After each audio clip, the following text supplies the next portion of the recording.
మహానాడు రెండవ రోజుకు చేరుకుంది. ఎన్టీఆర్ జయంతి సందర్భంగా పార్టీ అధినేత చంద్రబాబు లోకేష్ నివాళులర్పించారు.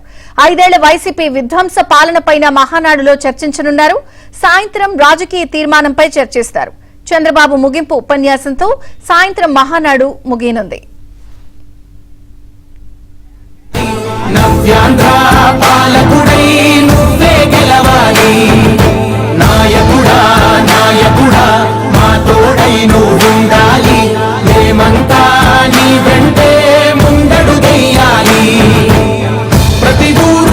పరిపాలన కోరింది ఓ ప్రతివాడ నీకే మద్దతు పలికింది.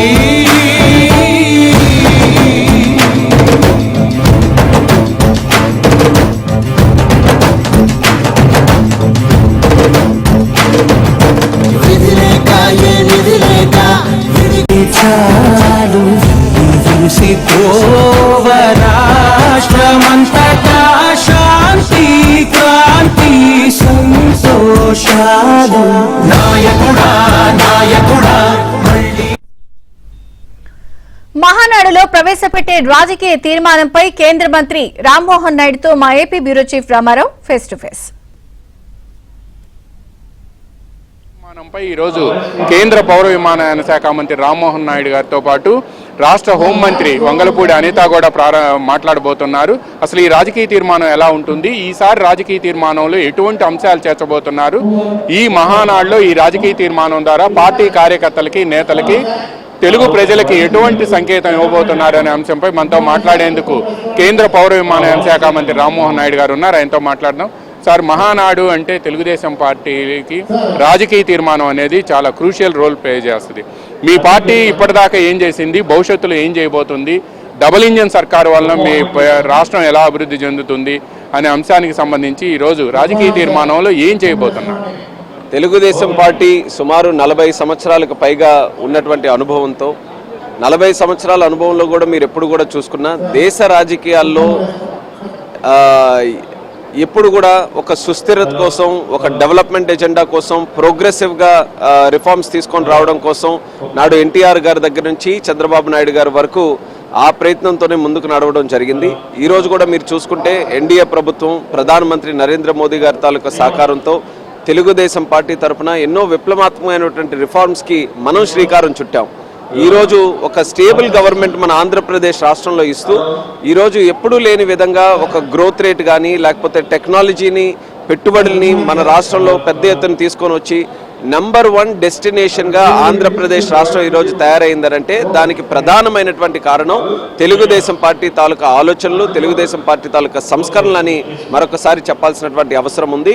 సో రాజకీయ తీర్మానం ద్వారా ఈ యొక్క పాయింట్ని హైలైట్ చేసుకుంటూ తెలుగుదేశం పార్టీ ఎప్పుడు ఉన్నా సరే రాష్ట్రంలో ఒక స్టేబుల్ గవర్నమెంట్ మనం అందించి ప్రోగ్రెసివ్గా డెవలప్మెంట్ ఓరియంటెడ్ పాలిటిక్స్కి మనం ఎప్పుడు కూడా పెద్దపీట వేశాం. మామూలుగా మనం కేరళలో కానీ, తమిళనాడులో కానీ, లేకపోతే వెస్ట్ బెంగాల్లో కానీ 5 సంవత్సరాలకి ప్రభుత్వం, అంటే వెస్ట్ బెంగాల్ అంటే దాదాపుగా 3 టర్మ్స్ ఉంది కాబట్టి సహజంగా యాంటీ ఎస్టాబ్లిష్మెంట్. మిగతా చోట్ల మామూలుగా 5 సంవత్సరాల గవర్నమెంట్ మారింది. అంటే అటువంటి చంద్రబాబు నాయుడు గారు కూడా మన ఆ విషయాన్ని ప్రస్తావించారు. అటువంటి పరిస్థితి రాకూడదు అని. ఎందుకంటే 2019 to 24 మనం విధ్వంసం చూసాము. అందువలన గవర్నమెంట్ అనేది కంటిన్యూస్గా ఉండాలి, అంటే పార్టీ కంటిన్యూస్గా ఉండాలి, మార్పు అనేది రాకూడదు, అందుకు సిద్ధం కావాలి అని కార్యకర్తలకి ఆయన పదే చెప్తున్నారు. లోకేష్ గారు కూడా చెబుతున్నారు, మీరు చెప్పారు. దానికి ఏం చేయబోతున్నారు? ఈ రాజకీయ తీర్మానం ద్వారా మీరు కార్యకర్తలకి నేతలకి ఎటువంటి సందేశం ఇవ్వబోతున్నారు? పార్టీ అనేటటువంటి ఒక ట్యాగ్ లైన్ కూడా మనం ఎందుకు పెట్టామనంటే విధ్వంసం ఎప్పుడు కూడా మర్చిపోకుండా నెవర్ అగైన్ అలాంటి పార్టీ కానీ అలాంటి నాయకులు కానీ వస్తే ఆ డ్యామేజ్ ఏ రకంగా రాష్ట్రం జరుగుతుందనేది 5 సంవత్సరాల్లో మనం చేశాం. కాబట్టి కంటిన్యూస్గా మనం గెలుస్తూ ఉండాలనంటే ఒక పక్కన మనం చేసిన మంచితో పాటు ఈ యొక్క గొడ్డలి పార్టీ చేసినటువంటి విధ్వంసం కూడా ప్రజల వరకు తీసుకుని వెళ్తూనే ఉండాలి. ఆ ప్రయత్నం కూడా నిరంతరం మన కార్యకర్తలు చేస్తూనే ఉండాలి. Thank you. ఇది రాజకీయ తెలుగుదేశం పార్టీ మహానాడు సందర్భంగా ఆమోదించబోయే రాజకీయ తీర్మానానికి సంబంధించిన అంశాలు రామ్మోహన్ నాయుడు చెప్పారు. వీడియో జర్నలిస్ట్ కిషోర్తో రామారావు, ఏబిఎన్ ఆంధ్రజ్యోతి, మహానాడు ప్రాంగణం నుంచి.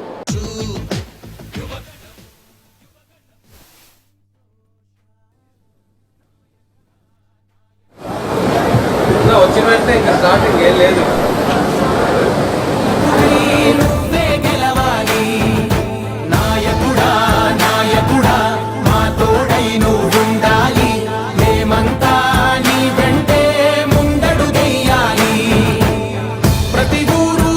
పరిపాలన